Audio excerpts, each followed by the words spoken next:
तो नमस्कार, आपका स्वागत है द साइंस अप में। आप लोग देख रहे हैं एनसीईआरटी की साइंस की क्लासें। आज 9th क्लास में आप लोग पढ़ेंगे साइंस का 9th चैप्टर जिसका टॉपिक है बल तथा गति के नियम। इंग्लिश में इसको force and loss of motion कहते हैं। दोस्तों, बल के बारे में हम सभी लोगों ने सुना होगा और बल का प्रयोग भी करते हैं। विभिन्न प्रकार की चीज़ों को उठाने के लिए, खिसकाने के लिए, इधर-उधर ले जाने के लिए हम लोग बल का प्रयोग करते हैं और गति इधर-इधर एक स्थान से दूसरे स्थान पर जाने को ही गति कहते हैं। तो दोस्तों, आज जो चैप्टर है 9th और टॉपिक है अपना बल तथा गति के नियम, force and loss of motion. आइए चलिए दोस्तों स्टार्ट करते हैं अपना चैप्टर।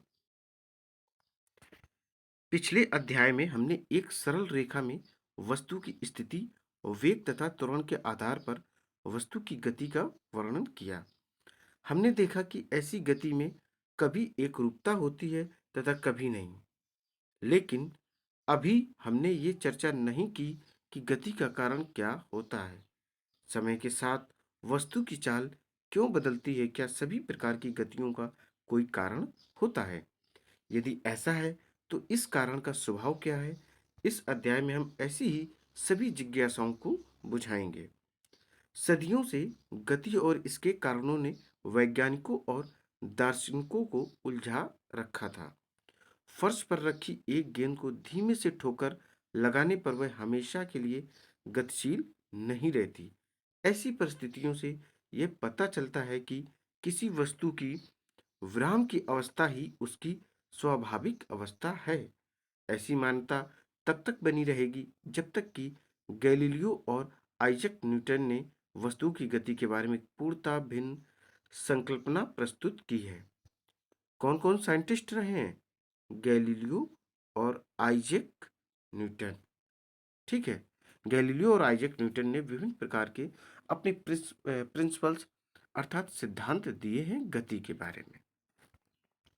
अपने प्रतिदिन के जीवन में हम देखते हैं कि एक स्थिर वस्तु को गति देने के लिए या गतिशील वस्तु को रोकने के लिए हमें कुछ प्रयास करना पड़ता है।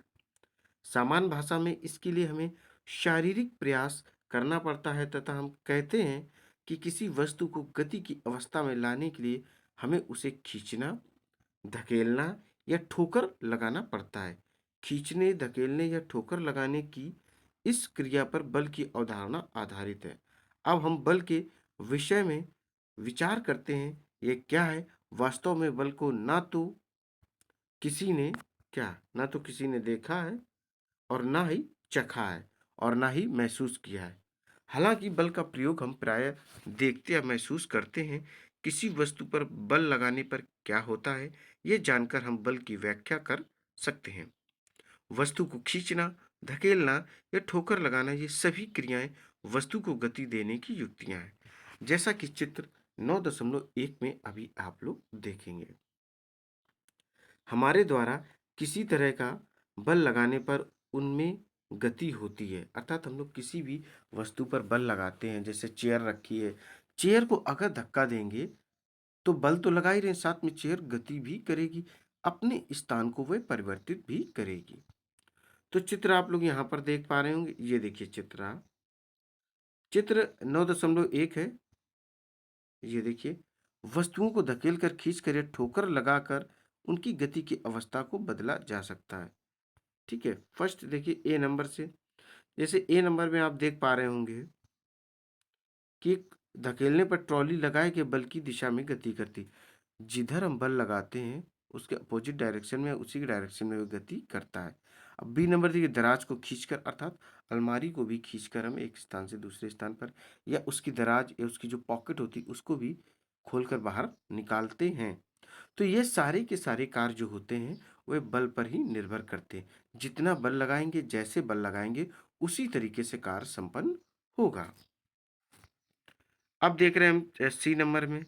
सी नंबर में क्या हो रहा है कि हॉकी स्टिक से गेंद को आगे की ओर ठोकर लगाते हुए एक बच्ची है जो हॉकी गेंद को क्या कर रहा है, हॉकी से गेंद को एक स्थान से दूसरे स्थान पर परिवर्तित करे। देखिए, जितने स्पोर्ट्स होते हैं सभी में बल का उपयोग होता है। चाहे वॉलीबॉल ले लें, चाहे टेनिस ले लें, चाहे टेबल टेनिस ले लें, या रैकेट से लें, कुछ भी ले लें, फुटबॉल ले लें, तो आप क्रिकेट ले लीजिए, कोई भी स्पोर्ट्स ले लीजिए, सभी में बल लगता है, तभी एक स्थान से दूसरे स्थान पर वह वस्तु परिवर्तित होती है। तो आगे देखिए, पिछली कक्षाओं में अर्जित ज्ञान के आधार पर आप इस बात से परिचित हैं कि किसी वस्तु में वेग का परिमाण बदलने अर्थात वस्तु की गति को तेज या धीमा करने के लिए या उसकी गति की दिशा बदलने के लिए बल का प्रयोग होता है।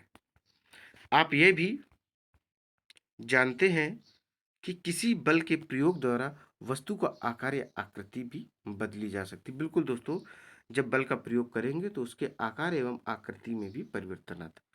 अब आप लोग चित्र देखेंगे 9.2। देखिए क्या है 9.2। ये चित्र है 9.2। 9 में क्या दिया गया है?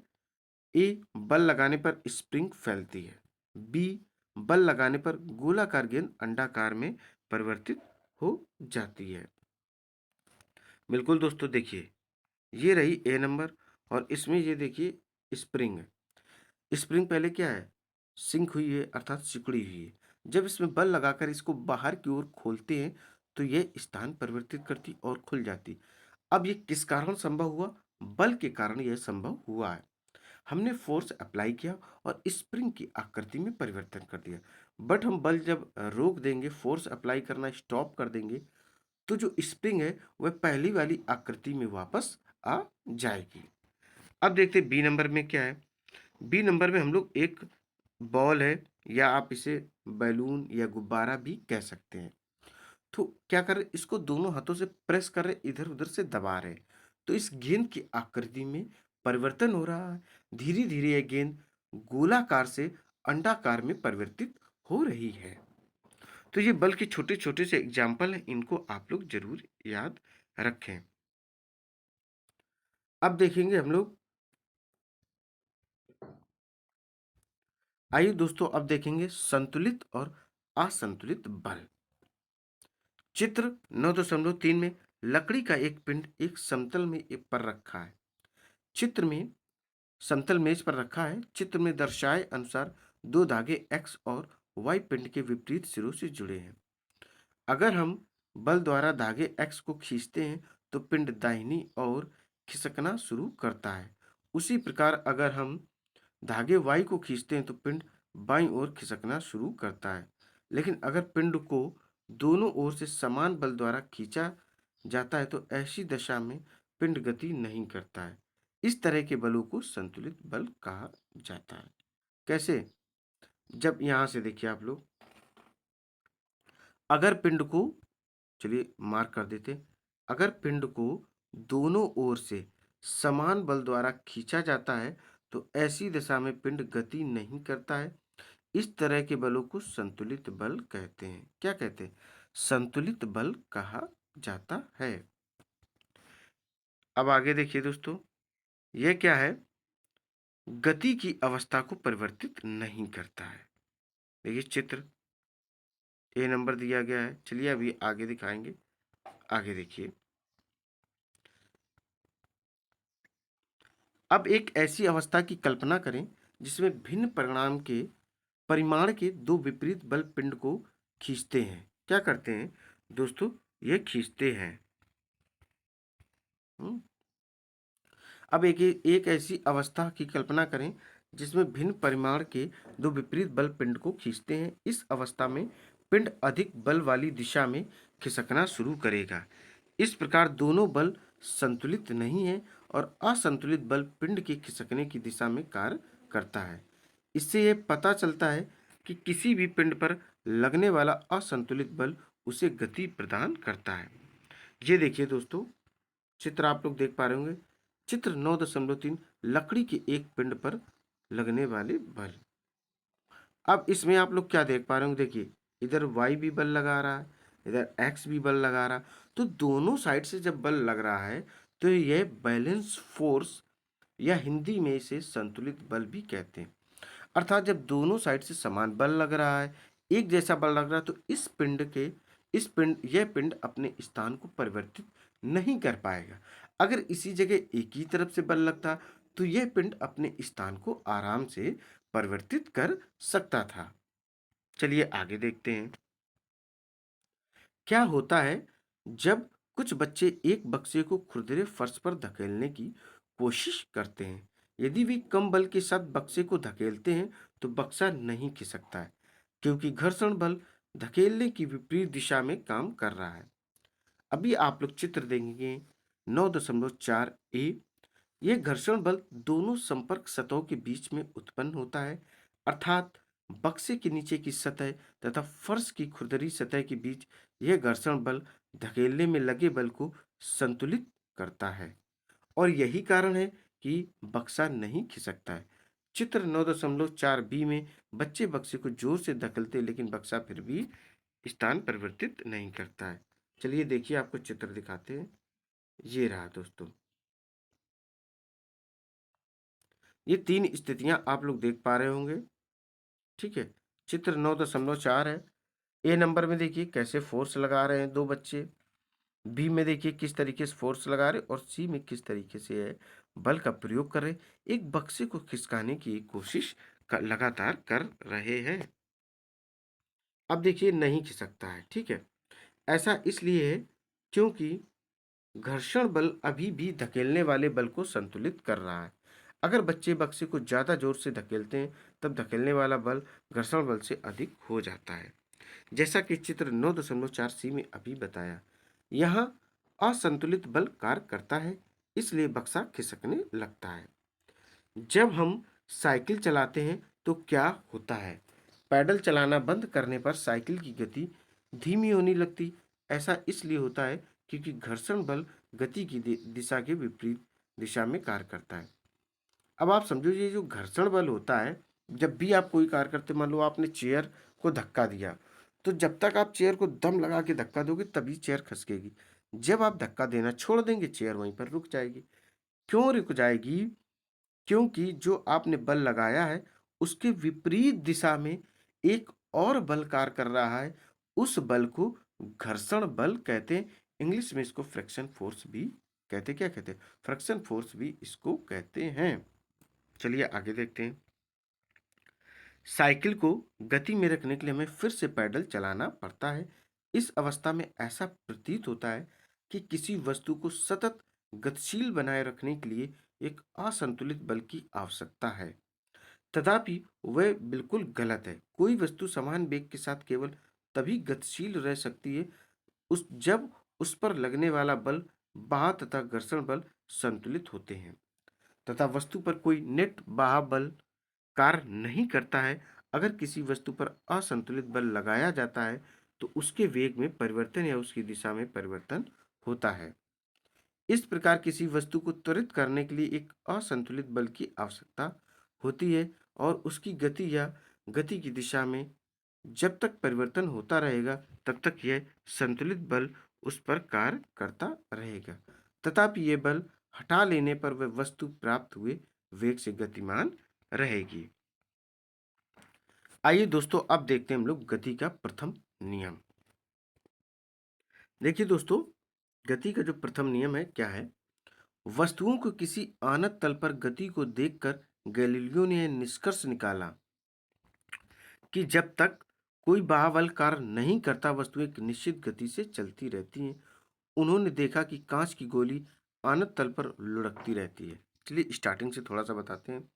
गैलीलियो एक साइंटिस्ट हैं। इन्होंने एक रिजल्ट दिया कि जब तक कोई बाह्य कार्य नहीं करता वस्तुएं एक निश्चित गति से चलती हैं। उन्होंने देखा कि कांच की गोली आनत तल पर लुढ़कती तो उसका वेग बढ़ जाता है। चित्र 9.4 ए में अगले अध्याय में आप पढ़ेंगे कि गोली असंतुलित गुरुत्वीय बल के कारण नीचे गिरती है। चलिए वो बाद में बताएंगे, पहले अभी देखिए। और नीचे पहुंचते पहुंचते निश्चित वेग प्राप्त कर लेती है। चित्र 9.5 बी में देखिए, दर्शाए अनुसार जब यह कांच की गोली ऊपर की ओर चढ़ती है तब इसका वेग घटता है। चित्र 9.5 सी में दोनों ओर से आदर्श घर्षण रहित आनत तल पर एक गोली स्थिर है। गैलीलियो ने तर्क दिया कि जब गोली को बाईं ओर से छोड़ा जाता है तब यह ढाल पर नीचे की ओर लुढ़केगी तथा दाईं ओर के आनत तल पर उतनी ही ऊंचाई तक जाएगी जितनी ऊंचाई से उसे छोड़ा गया है। यदि दोनों ओर के तलों के झुकाव समान है तो गोली उतनी ही दूरी चढ़ेगी जितनी दूरी तक वह लुढ़की थी। अगर दाईं ओर के आनत तल के कोण को धीरे धीरे कम किया जाए तो गोली को मूल ऊंचाई प्राप्त करने के लिए अधिक दूरी तय करनी होगी। अगर इस तल को क्षैतिज कर दिया जाए अर्थात ढाल को क्या कर दिया जाए, जीरो कर दिया जाए या शून्य कर दिया जाए, तो गोली मूल ऊंचाई प्राप्त करने के लिए क्षैतिज तल पर लगातार चलती ही रहेगी। यहाँ गोली पर लगने वाला असंतुलित बल शून्य है। इस प्रकार यह ज्ञात होता है कि गोली की गति को बदलने के लिए एक असंतुलित बाह्य की आवश्यकता होती है। आगे देखिए दोस्तों, ये देखिए, ये चित्र है, इनको देखिए। चित्र ये रहा दोस्तों 9.5 ए है। किसी कांच की गोली का आनत तल पर नीचे की ओर लुढ़कना बी है। गोली की ऊपर की ओर गति सी है। कांच की गोली की द्विआयामी या द्विआनत तल पर गति आपको दिखाते हैं। ये देखिए चित्र आराम से आप लोग देख पा रहे होंगे दोस्तों। देखिए क्या है, ये ए नंबर कैसे गोली ऊपर से लुढ़क रही, बी नंबर ऊपर भेजने की कोशिश की जा रही है। ठीक है दोस्तों। और देखिए सी नंबर में क्या है, ये देखिए किस तरीके से गोली का डायरेक्शन है, ऊपर से फेंकी जा रही फिर नीचे निकल कर जा रही है। तो दोस्तों क्या होता है, लेकिन गोली की जो गति है वह कैसी होगी है। चलिए गोली की गति पढ़ते हैं। पहले पढ़ लेते हैं गैलीलियो के बारे में। गैलीलियो क्या है, एक साइंटिस्ट है, इन्होंने गति के नियम के बारे में बताया है। देखिए जो गैलीलियो है, गैलीलियो का जो जन्म है 15 फरवरी सन 1564 में इटली के पीसा शहर में हुआ था। कहाँ हुआ था दोस्तों, इटली के पीसा शहर में हुआ था। गैलीलियो की बचपन से गणित तथा प्राकृतिक दर्शन में रुचि थी, परंतु पिता विनेंजी गैलीलियो उन्हें एक चिकित्सक बनाना चाहते थे। तदनुसार गैलीलियो ने सन 1581 में चिकित्सा उपाधि के लिए पीसा विश्वविद्यालय में नामांकन किया। इस पाठ्यक्रम को वे कभी पूरा नहीं कर पाए क्योंकि वास्तविक रुचि गणित में थी। सन 1586 में उन्होंने अपनी प्रथम वैज्ञानिक पुस्तक द लिटिल बैलेंस या जिसे ला वैलेंसिटा कहते हैं लिखी, जिसमें उन्होंने एक तुला द्वारा पदार्थों के आपेक्षिक घनत्व अथवा विशिष्ट गुण प्राप्त करने की आर्किमिडीज की विधि का वर्णन किया। देखिए दोस्तों आर्किमिडीज की बात करें तो आर्किमिडीज वही थे जिन्होंने उत्प्लावन बल दिया था, बायंट फोर्स दिया था। ये पानी के टब में नहा रहे थे और एकदम इन्होंने आवाज लगाई, मिल गया मिल गया मिल गया। क्या मिल गया, अर्थात पानी के अंदर जब कोई बॉडी जाती है तो लगभग 50% तक वह ऊपर रहती है।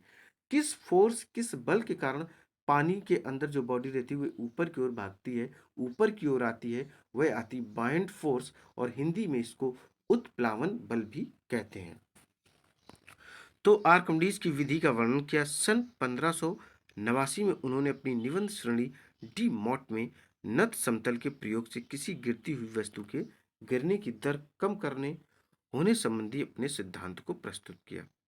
सन 1592 में उन्होंने वेनिस गणराज्य के पाडुआ विश्वविद्यालय में गणित के प्रोफेसर पद पर नियुक्त किया गया था, उनको नियुक्त किया गया था।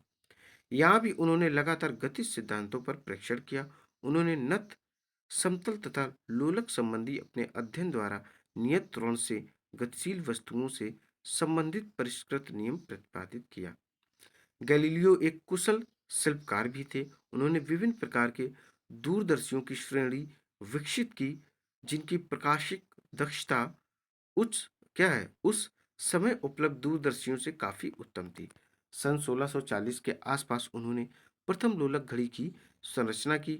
उनके खगोलीय आविष्कारों की पुस्तक स्टारी स्टारी मैसेंजर में गैलीलियो ने चंद्रमा पर पहाड़ों, छोटे छोटे सितारों से मिलकर बनी आकाशगंगा तथा बृहस्पति ग्रह के पारिता 4 छोटे पिंडों को घूमते हुए देखने का दावा किया। उन्होंने अपनी पुस्तकों डिस्कोर्स ऑन फ्लोटिंग बॉडीज, कौन कौन सी पुस्तक थी, डिस्कोर्स ऑन फ्लोटिंग बॉडीज तथा letters on the sunspot में सूर्य पर उपस्थित धब्बों के संदर्भ में अपने प्रेक्षणों का रहस्य उद्घाटन किया। अपने स्वयं के द्वारा निर्मित दूरदर्शियों के प्रयोग द्वारा शनि तथा शुक्र ग्रह के निरीक्षण से गैलीलियो ने यह तर्क दिया कि सभी ग्रह सूर्य के पारिता ही कक्षीय गति करते हैं, न कि पृथ्वी के पारिता। यह विचार उस समय प्रचलित विचारधारा के विपरीत था। अब देखिए, जैसा कि हम लोग पढ़ रहे थे, कोई एक रूप बनाए रखने के लिए किसी नेट बल की आवश्यकता नहीं होती। वास्तविक अवस्था में शून्य असंतुलित बाह्य प्राप्त करना कठिन है। ऐसा गति की विपरीत दिशा में लगने वाले घर्षण बल के कारण होता है। इस प्रकार व्यवहार में गोली कुछ दूर चलने के बाद रुक जाती है।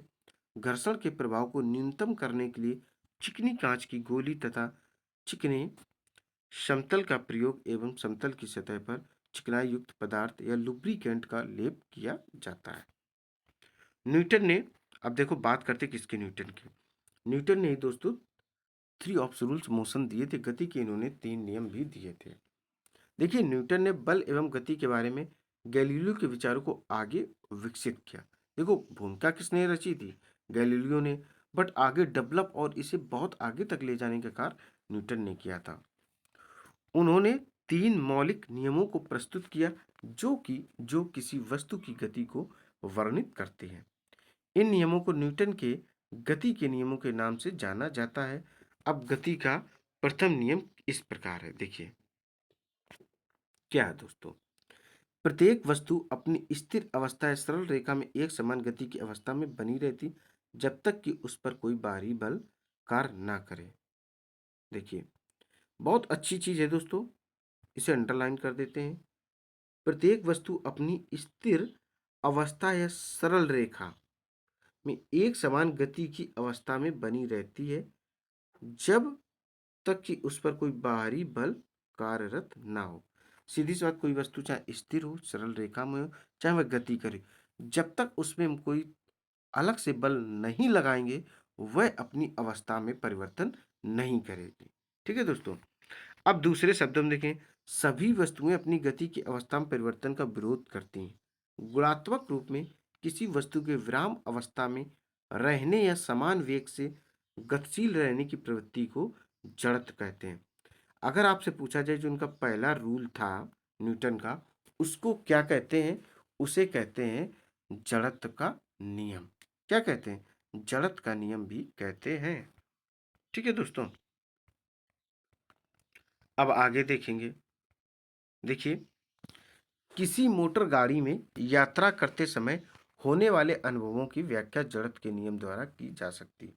जैसे आप किसी गाड़ी में बैठे हो, ठीक है, ट्रैवलिंग कर रहे हो, वो गति कर रही, अचानक ब्रेक लगी। जब अचानक ब्रेक लगी तो आपकी बॉडी आगे की ओर जाएगी। क्यों?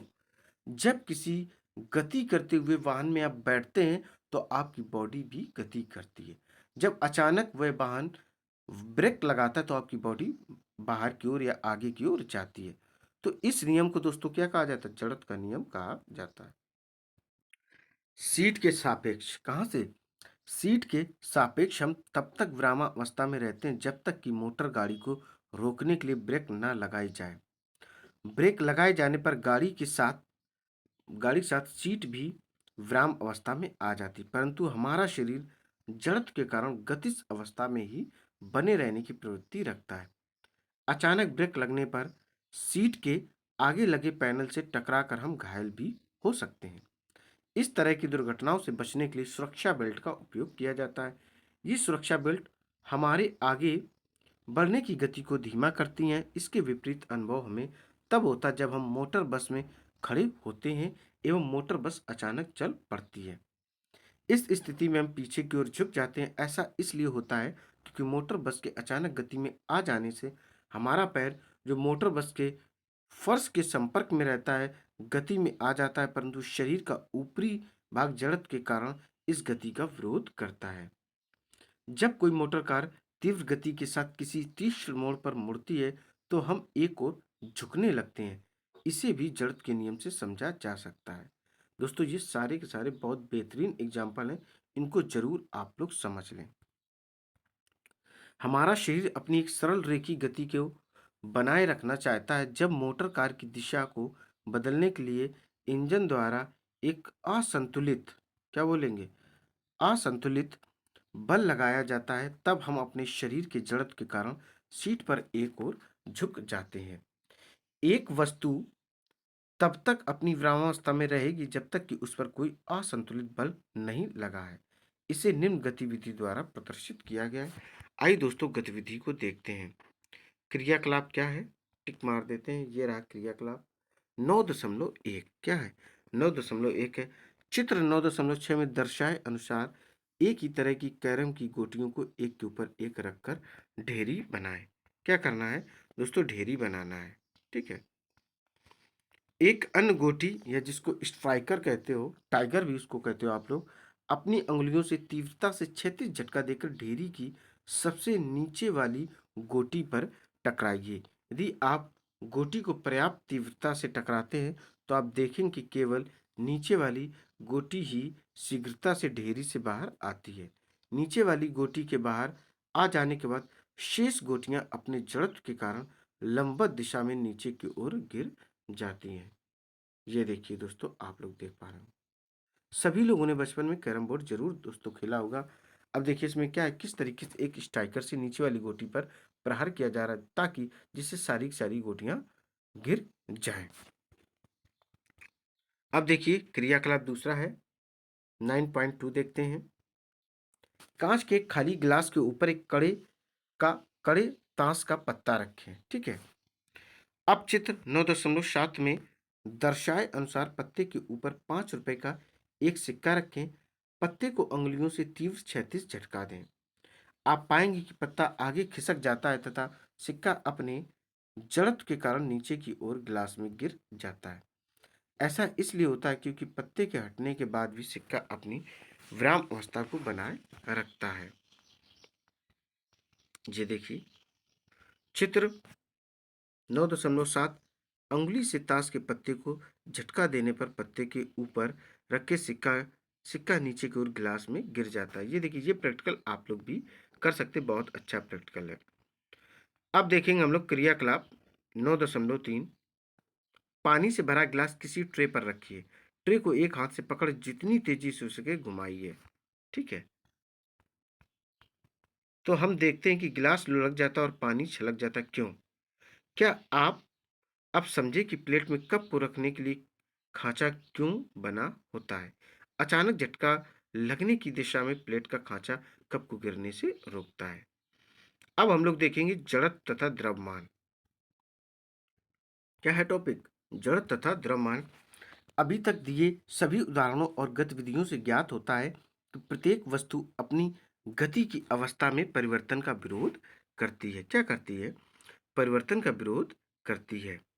चाहे वह विरामावस्था में हो या गतिशील, वह अपनी मूल अवस्था को बनाए रखना चाहती है।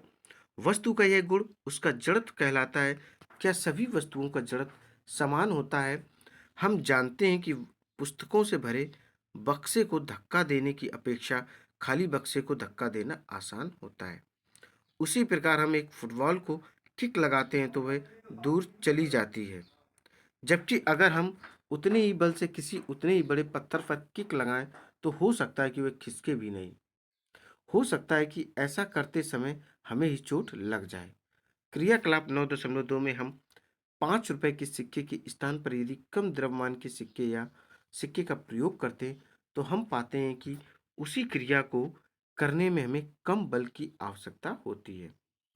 एक ठेला गाड़ी को चलाने के लिए जितने बल की आवश्यकता होती है उतना बल यदि किसी रेलगाड़ी पर लगाया जाए तो उसकी गति में ना के बराबर परिवर्तन होगा, क्योंकि ठेला गाड़ी की तुलना में रेलगाड़ी अपनी गति में कम परिवर्तन चाहती है।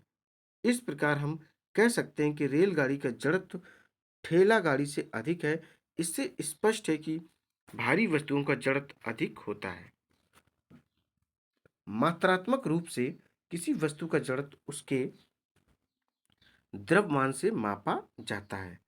अतः हम जड़त्व और द्रव्यमान को निम्न रूप से परिभाषित कर सकते हैं। देखिए कैसे। किसी भी वस्तु का जड़त्व उसका वह प्राकृतिक गुण है जो उसकी विराम या गति की अवस्था में परिवर्तन लाता है। इसको यहां से आप लोग देख लें।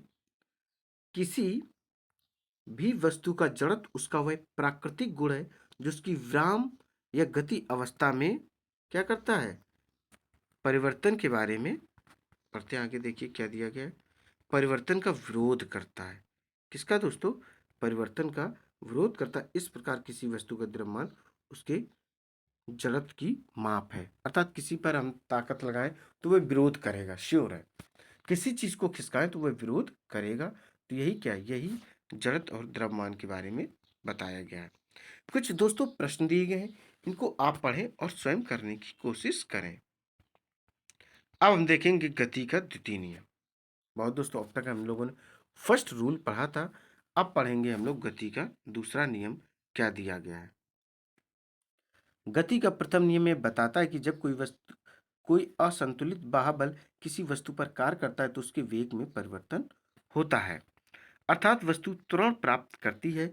अब हम देखेंगे कि किसी वस्तु का त्वरण उस पर लगाए गए बल पर कैसे निर्भर होता है तथा उस बल को हम कैसे मापते हैं।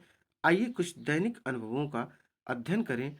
टेबल टेनिस खेलने के दौरान यदि गेंद किसी खिलाड़ी के शरीर से टकराती है तो वह घायल नहीं होता है। गति से आती हुई क्रिकेट की गेंद किसी दर्शक को लगने के बाद उसे घायल कर सकती है। सड़क के किनारे खड़े किसी ट्रक से कोई दुर्घटना नहीं होती है, परंतु 5 मीटर प्रति सेकंड की जैसी कम गति से चलते हुए ट्रक से टक्कर रास्ते में खड़े किसी व्यक्ति की मृत्यु का कारण बन सकती है।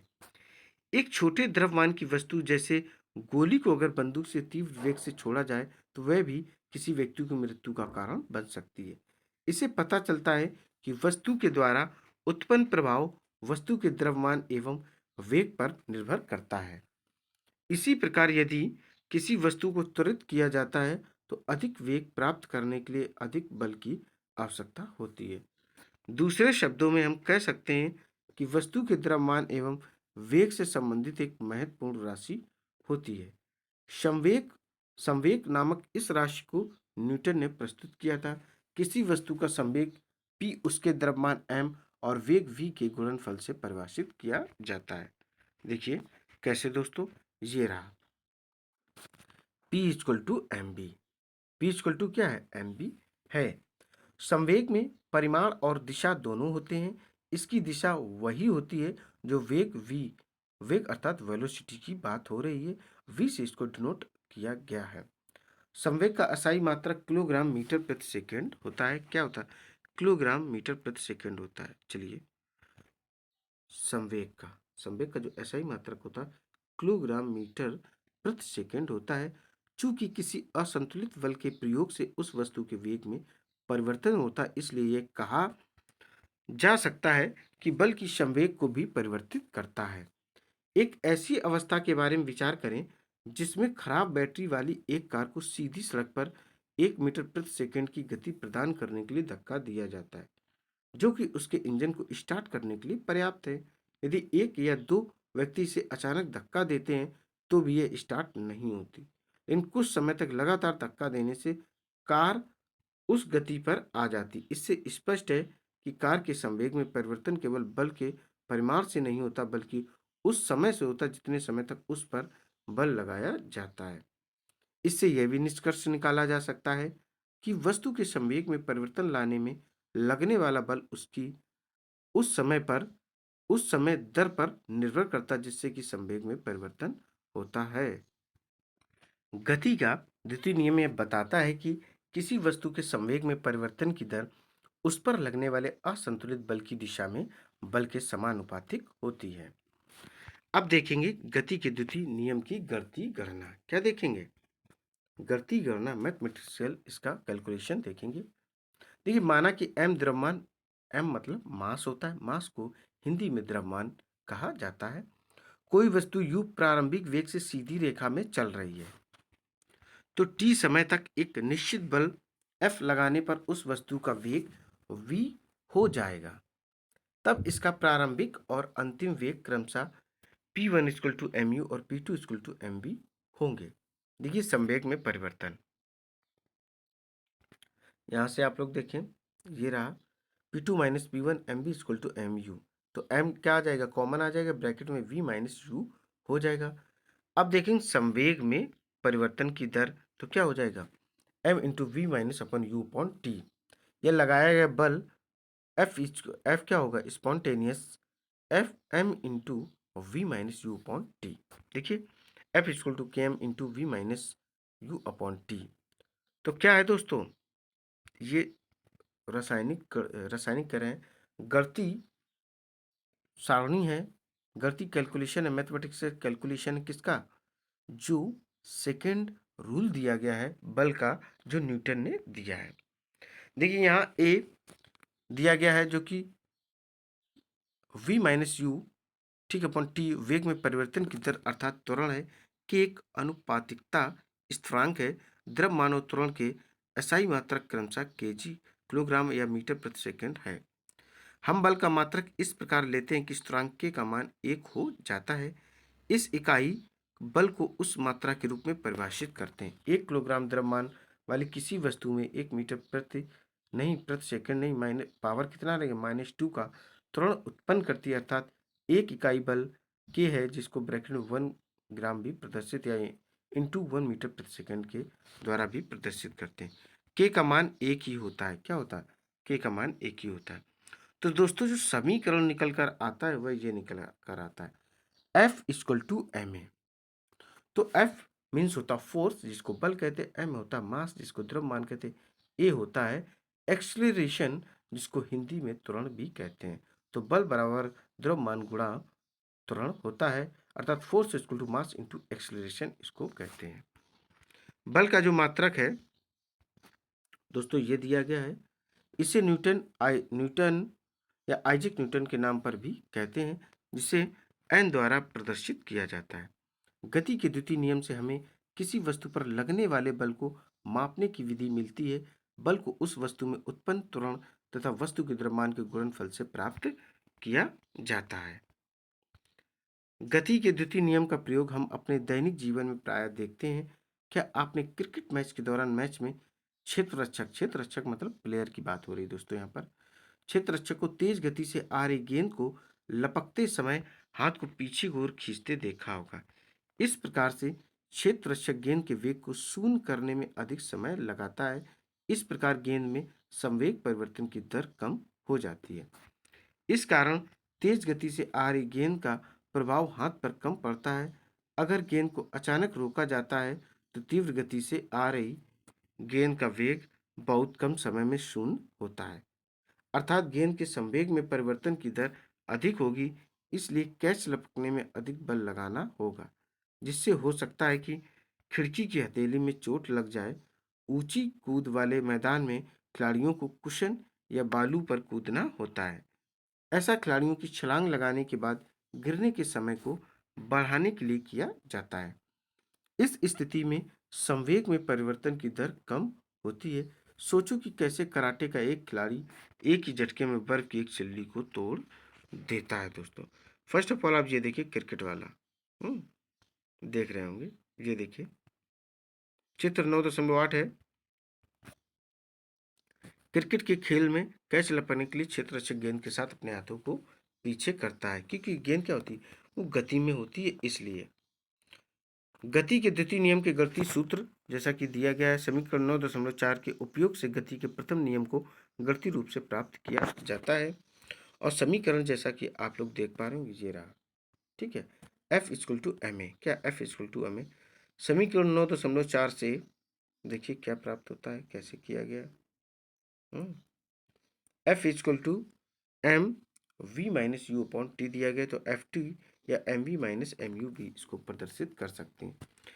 अर्थात जब f 0 हो तो किसी भी समय t और v इक्वल टू यू, इसका अर्थ यह है कि वस्तु समान वेग u से चलती रहेगी। यदि u शून्य है तो v भी शून्य, v क्या हो जाएगा दोस्तों, v भी शून्य होगा, अर्थात वस्तु विराम अवस्था में ही रहेगी।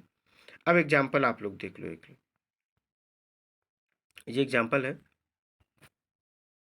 9.1, एक 5 किलोग्राम द्रव्यमान वाली वस्तु पर 2 सेकंड के लिए एक नियत बल कार्यरत होता है। यह वस्तु के वेग को 3 मीटर प्रति सेकंड से बढ़ाकर 7 मीटर प्रति सेकंड कर सकता है। लगाए गए बल की मात्रा ज्ञात करें। यदि इस बल को 5 सेकंड के लिए आरोपित किया जाए तो वस्तु का अंतिम वेग क्या होगा। देखिए किस तरीके से u दिया गया है, 3 मीटर प्रति सेकंड, v 7 मीटर प्रति सेकंड, t 2 सेकंड्स और m 5 सेकंड। तो समीकरण 9.5 से लगा लो, f m और ब्रैकेट में v माइनस u हो जाएगा, अपॉन t हो जाएगा। वैल्यू सॉल्व कर दें दोस्तों तो क्या आ जाएगा, ये आप अगर आपको 5 सेकंड t इक्वल 5 सेकंड तब तक बल लगाया जाए तो समीकरण 9.5 को पुनः लिखकर अंतिम वेग प्राप्त कर सकते हैं। तो टोटल जो आंसर आ जाएगा दोस्तों वो आ जाएगा v इक्वल टू 13 मीटर प्रति सेकंड आ जाएगा। इसको एक बार आप खुद देख लें और समझ लें। अब हम लोग देखेंगे क्या, उदाहरण 9.2 किसमें अधिक बल की आवश्यकता होती है। देखिए दोस्तों, किसमें अधिक बल की आवश्यकता होती है, किसमें अधिक बल की आवश्यकता होती है। 2 किलोग्राम, क्या दिया गया दोस्तों, 2 किलोग्राम वाली द्रव्यमान किसी वस्तु को 5 मीटर प्रति सेकंड से त्वरित करने में, या 4 किलोग्राम द्रव्यमान वाली वस्तु को 2 मीटर प्रति सेकंड की दर से त्वरित करने में कितना समय क्या लगता है। इस समीकरण को आप लोग देख लें और आराम से इसको दोस्तों समझ लें। ठीक है, एक और एग्जाम्पल दिया गया है, उस ये रहा, एक कार 108 किलोमीटर प्रति घंटा की गति से चल रही है और ब्रेक लगाने के बाद यह रुकने में 4 सेकंड का समय लेती है। कार पर ब्रेक लगाए जाने के बाद लगने वाले बल की गणना करें। कार का यात्रियों सहित कुल द्रव्यमान 1000 किलोग्राम है। ये देखो दोस्तों, कार का प्रारंभिक वेग दिया गया है और किसी इस तरीके से मीटर प्रति सेकंड में चेंज किया गया है। फिर अंतिम वेग क्या है, द्रव्यमान 1000 किलोग्राम दिया गया, टाइम 4 सेकंड तथा समीकरण को सॉल्व करना है तो आ जाएगा माइनस 7500 किलोग्राम मीटर प्रति सेकंड। ऋणात्मक चिन्ह यह दर्शाता कि ब्रेक के द्वारा, ऋणात्मक चिन्ह दर्शाता है कि ब्रेक के द्वारा लगाया गया बल गाड़ी की गति के विपरीत दिशा में आरोपित है। ठीक है दोस्तों, बिल्कुल। फिर उदाहरण देखेंगे, ये उदाहरण है 5n का एक बल किसी द्रव्यमान m1 को 10 मीटर प्रति सेकंड का त्वरण देता तथा द्रव्यमान m2 को 20 मीटर प्रति सेकंड का त्वरण देता। अगर दोनों द्रव्यमानों को एक साथ मिला दिया जाए तो इस बल के द्वारा क्या त्वरण उत्पन्न होगा। ये देखिए दोस्तों, ये सॉल्यूशन दिया गया, इसको आप लोग सॉल्व कर लें और समझ लें। फिर एक दिया गया है, देखिए क्या दिया गया है, ये है एग्जाम्पल 9.5, इसे पढ़ें और दोस्तों समझें क्या इसमें समझाने की कोशिश की गई है। ठीक है, ये हल दिया गया इसी का, गेंद का प्रारंभिक वेग मीटर प्रति सेकंड, ये दोस्तों दिया गया है। अब हम लोग पढ़ेंगे गति का तृतीय नियम। क्या पढ़ेंगे दोस्तों, बस 3 नियम है दोस्तों, फर्स्ट सेकंड एंड थर्ड, और तीनों नियमों में से एक नियम पर आधारित जरूर क्वेश्चन आता है। पहले दोनों गति के नियमों से हमें ज्ञात होता है कि कोई प्रयुक्त बल वस्तु की गति की अवस्था में परिवर्तन लाता है तथा इनसे हमें बल को मापने की विधि भी प्राप्त होती है। गति के तीसरे नियम के अनुसार जब एक वस्तु दूसरी वस्तु पर बल लगाती तो दूसरी वस्तु द्वारा भी पहली वस्तु पर तत्क्षणिक बल लगाया जाता है। ये दोनों बल परिणाम में सदैव समान लेकिन दिशा में विपरीत होते हैं। इसका तात्पर्य है कि बल सदैव युगल रूप में होते हैं और ये बल कभी एक वस्तु पर कार्य नहीं करते बल्कि दो अलग अलग वस्तुओं पर कार्य करते हैं। फुटबॉल के खेल में प्रायः हम गेंद को तेज गति से मारने के क्रम में विपक्षी टीम के खिलाड़ी से टकरा जाते हैं।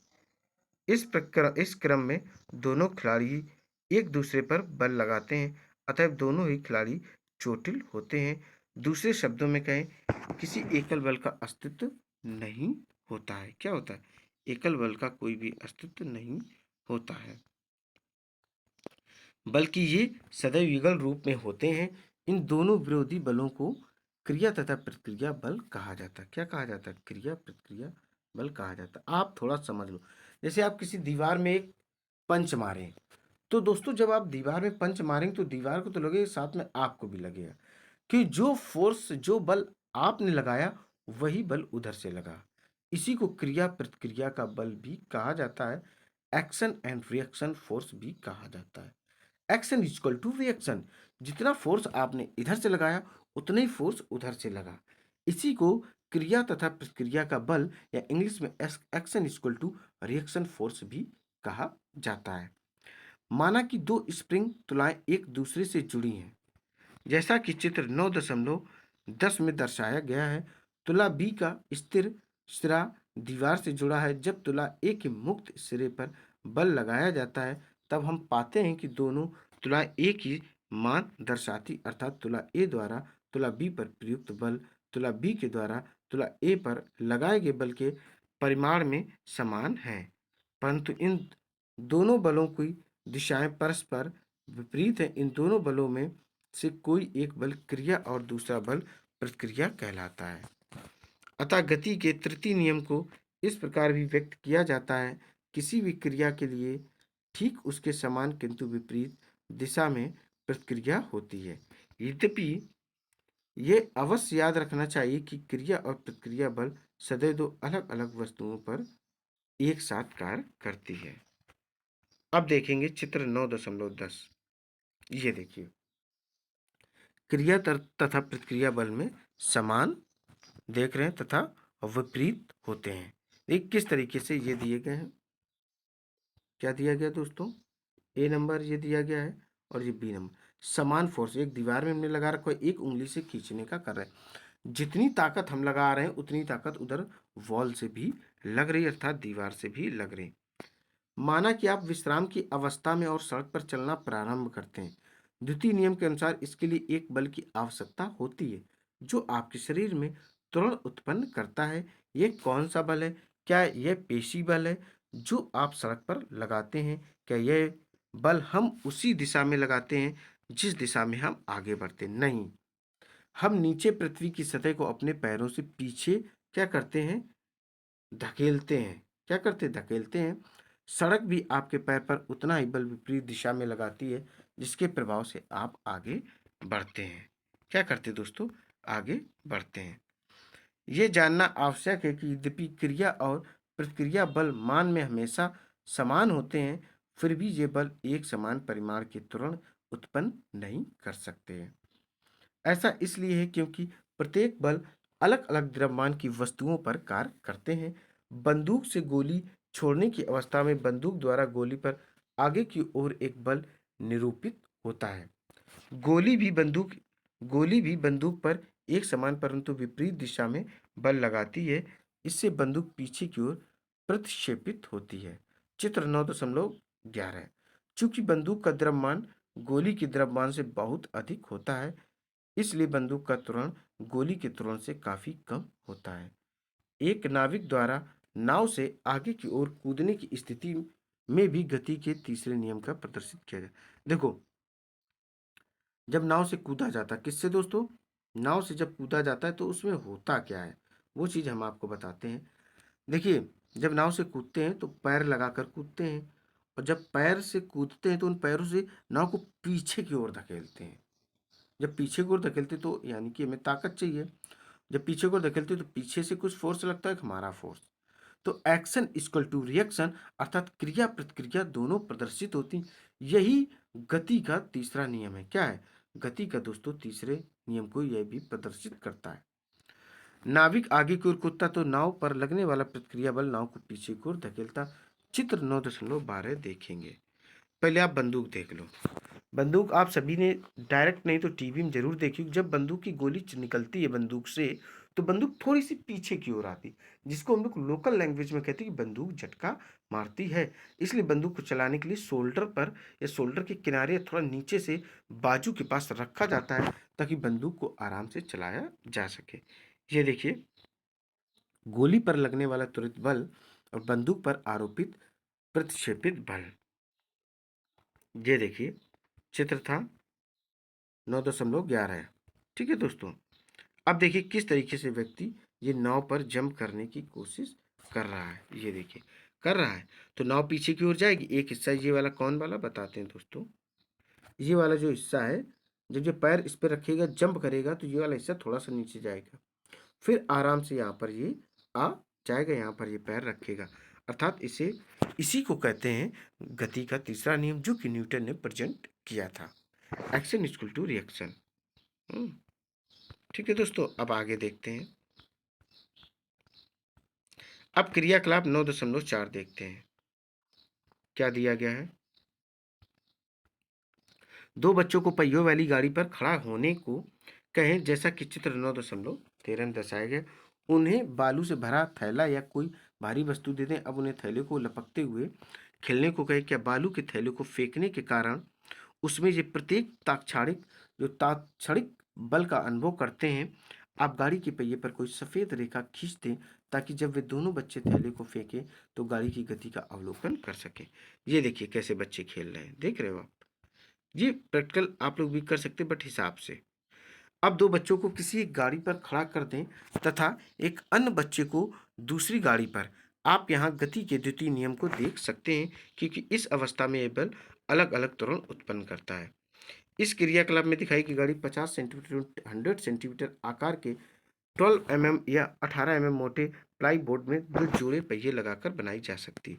स्केटबोर्ड प्रभावी नहीं होंगे क्योंकि इसका सीधा रेखा में गति करना कठिन है। देखिए दोस्तों, अब देखेंगे संवेग संरक्षण। संवेग संरक्षण क्या होता है? माना कि दो वस्तुएं ए तथा बी जिनका द्रव्यमान क्रमशः ma/mb है, एक ही सरल रेखा में। किसमें? एक ही सरल रेखा या रेखीय दिशा में अलग अलग वेग क्रमशः ua और ub से गति कर रही है, चित्र 9.14a, तथा उन पर कोई असंतुलित बल कार्यरत नहीं है। माना ua is greater than ub और दोनों गेंदें एक दूसरे से टकराती हैं जैसा कि चित्र 9.14b में दर्शाया गया है। माना कि टक्कर का समय t है। इस क्रम में गेंद A गेंद B पर FAB बल लगाती है तथा गेंद B गेंद A पर FBA बल लगाती है। माना कि टकराने के बाद गेंद A और गेंद B का वेग क्रमशः UA और UB है जैसा कि चित्र में आप लोग देख पा रहे हो। दोस्तों चित्र को आप समझें। ये चित्र है 9.14, दो गेंदों के बारे में बताया गया है। दोस्तों किसके बारे में बताया गया है? दो गेंदों के बारे में। ये दोस्तों रही, ठीक है। इनको देखें, ए नंबर क्या दिया गया है? ए नंबर दिया गया यहाँ से, ये देखिए टक्कर के पहले, ठीक है। फिर क्या है? ये देखिए टक्कर के पश्चात। तीनों आप समझ लो, ABC इनको देख लो और आप समझ लो। देखिए दोस्तों, इस प्रयोग के आधार पर हम कह सकते हैं कि दो वस्तुओं के संवेग का योग टकराने के पहले और टकराने के बाद बराबर रहता है, जबकि उन पर कोई असंतुलित बल कार्य नहीं कर रहा हो। इस संवेग संरक्षण का नियम इस प्रकार को व्यक्त कर सकते हैं कि दो वस्तुओं का कुल संवेग टकराने की प्रक्रिया में अपरिवर्तनीय या संरक्षित रहता है। अब आप क्रियाकलाप 9.5 देख सकते हैं, क्या दिया गया है। एक बड़े आकार का गुब्बारा लें तथा इसे पूरी तरह से हवा भरें। इसके मुख को धागे से बांधें। इसकी सतह पर किसी चिपकाने वाले टेप की सहायता से चित्र 9.15 में दर्शाए अनुसार एक स्ट्रॉ लगाएं। स्ट्रॉ के बीच से एक धागे को पार कराएं, जिसके दोनों सिरों को दीवार पर चित्रानुसार लगाएं। गुब्बारे के मुंह पर बांधे धागे को खोल दें।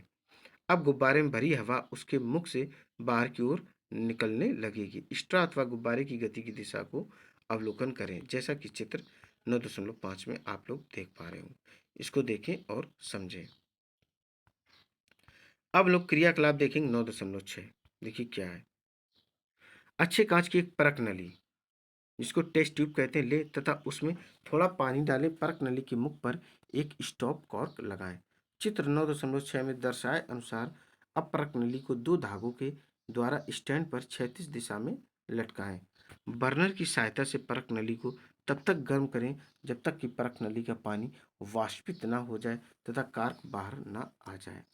हम पाते हैं कि परख नली कार्क की गति को विपरीत दिशा में प्रक्षेपित करती है। ये देखो दोस्तों, चित्र देखो आप, सबसे पहले इसको समझो, ठीक है। 9.6 दिया गया, ये दिया गया, कैसे दिया गया। कार तथा प्रक्षेपित तरंग के वेगों में अंतर भी हो सकता है। अब देखिए एक एग्जाम्पल दिया गया है 9.6, क्या दिया गया है। 2 किलोग्राम के एक पिस्टल से 20 ग्राम द्रव्यमान की गोली 150 मीटर प्रति सेकंड के 36, क्या है दोस्तों।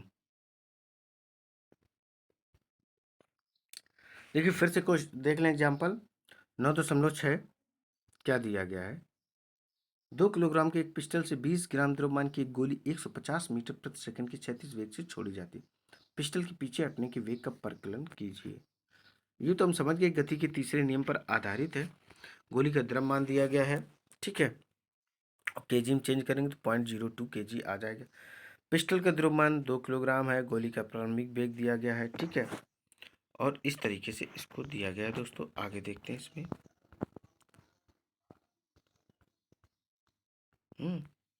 तो u1 माइनस u2 करेंगे तो 0 आ जाएगा और v1 150 दिया गया है। तो इन सबको क्या करना, इस तरीके से दोस्तों सॉल्व कर लेना है। संवेग के संरक्षण नियम के अनुसार गोली छूटने के बाद का कुल संवेग बराबर गोली छूटने के पहले का कुल संवेग। 3 + 2v equal to 0, v equal to -1.5 metre प्रति सेकेंड। ऋणात्मक चिन्ह यह दर्शाता है कि पिस्टल गोली के विपरीत दिशा में अर्थात दाईं से बाईं ओर प्रतिक्षेपित होगी। बिल्कुल होगी दोस्तों। देखो, आप लोगों ने गोली चलते हुए तो जरूर देखा ही होगा। देखिए ए नंबर कैसे दिया गया और बी नंबर कैसे दिया।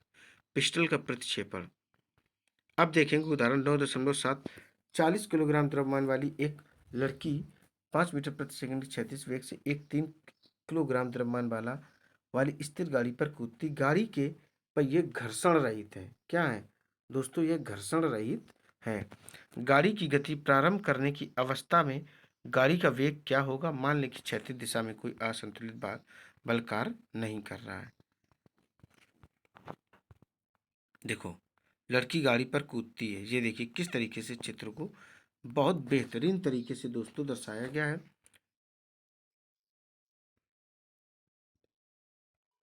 ये देखिए दोस्तों,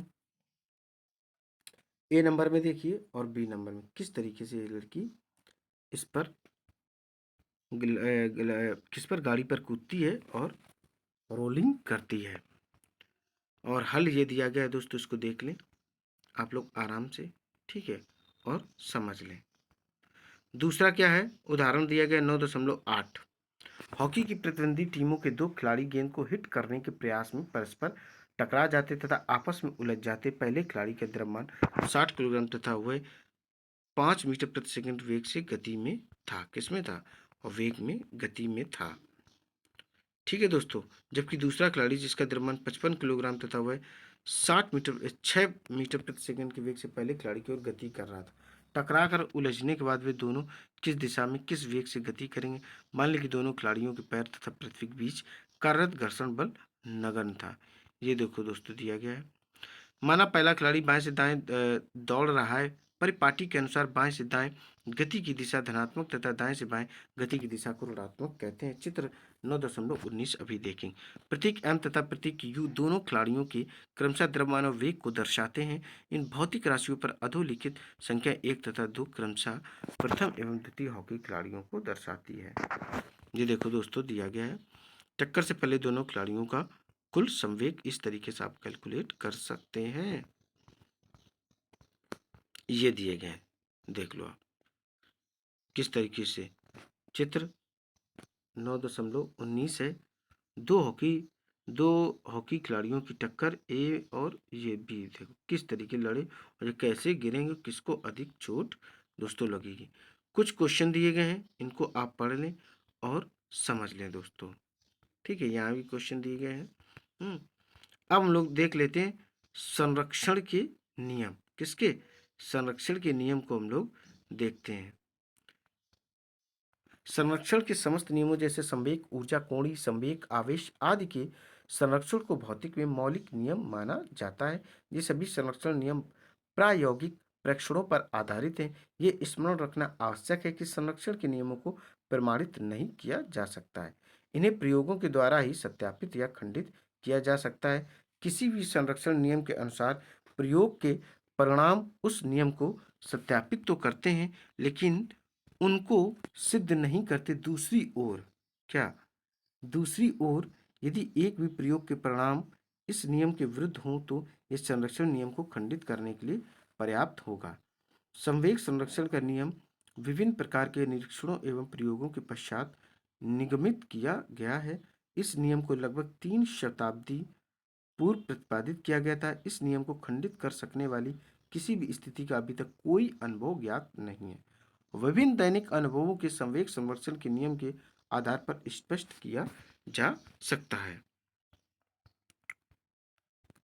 आइए दोस्तों पूरे चैप्टर को एक बार रिवाइज करते हैं। आपने क्या सीखा। गति का प्रथम नियम, वस्तुतः अपनी विराम अवस्था। देखिए क्या दिया गया है, यहां से फिर से पढ़ते हैं। गति का प्रथम नियम वस्तुता नियम वस्तु अपनी विराम अवस्था तथा सरल रेखा पर एक समान गति की अवस्था में तब तक बनी रहती है जब तक कि उस पर कोई असंतुलित बल कार्य ना करे। ठीक है दोस्तों, कोई भी कार्य उस पर ना करे। अब देखिए आगे क्या दिया गया है। वस्तुओं द्वारा अपनी गति की अवस्था में परिवर्तन का प्रतिरोध करने की प्रवृत्ति को जड़त्व कहते हैं। किसी वस्तु का द्रव्यमान उसके जड़त्व की माप है। इसका एसआई मात्रक किलोग्राम है। घर्षण बल सदैव वस्तु की गति का प्रतिरोध करता है। और देखिए गति का द्वितीय नियम देखते हैं यहां से हम लोग दोस्तों।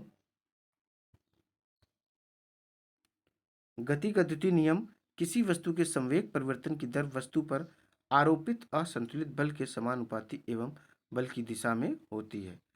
बल का एसआई मात्रक किलोग्राम मीटर प्रति सेकंड है। इसे न्यूटन के नाम से भी जाना जाता तथा प्रतीक एन द्वारा व्यक्त किया जाता है। एक न्यूटन का बल किसी 1 किलोग्राम द्रव्यमान की वस्तु में 1 मीटर प्रति सेकंड पावर -2 का त्वरण उत्पन्न करता है। वस्तु का संवेग उसके द्रव्यमान एवं वेग का गुणनफल होता है तथा इसकी दिशा वही होती है जो वस्तु के वेग की होती है। इसका एसआई मात्रक किलोग्राम मीटर प्रति सेकंड होता है। अब देखेंगे गति का तृतीय नियम। क्या देखेंगे दोस्तों? गति का तृतीय नियम प्रत्येक क्रिया के समान एवं विपरीत प्रतिक्रिया होती है। ये दो विभिन्न वस्तुओं पर कार्य करती है। अब देखेंगे किसी विलक निकाय में कुल संवेग संरक्षित रहता है। अर्थात दोस्तों इस चैप्टर में हम लोगों ने गति के 3 नियम पढ़े। पहला नियम पढ़ा, ठीक है, जिसे जड़त्व का कहते हैं। दूसरा पढ़ा हमने, ठीक है, और तीसरा पढ़ा एक्शन इक्वल टू रिएक्शन। 3 नियम हम लोगों ने टोटल पढ़ लिए हैं जो कि न्यूटन ने प्रेजेंट किए थे, दिए थे। दोस्तों ये चैप्टर यहीं पर कंप्लीट होता। उम्मीद है ये चैप्टर आपको बेहद पसंद आया हो। इसी तरीके के एनसीईआरटी के चैप्टर्स आपको लगातार मिलते रहेंगे। आपको करना क्या है, इस चैप्टर को अधिक से अधिक लाइक करना है और शेयर करना है इस क्लास को, और मेरे चैनल को सब्सक्राइब करना। दोस्तों जय हिंद, जय भारत।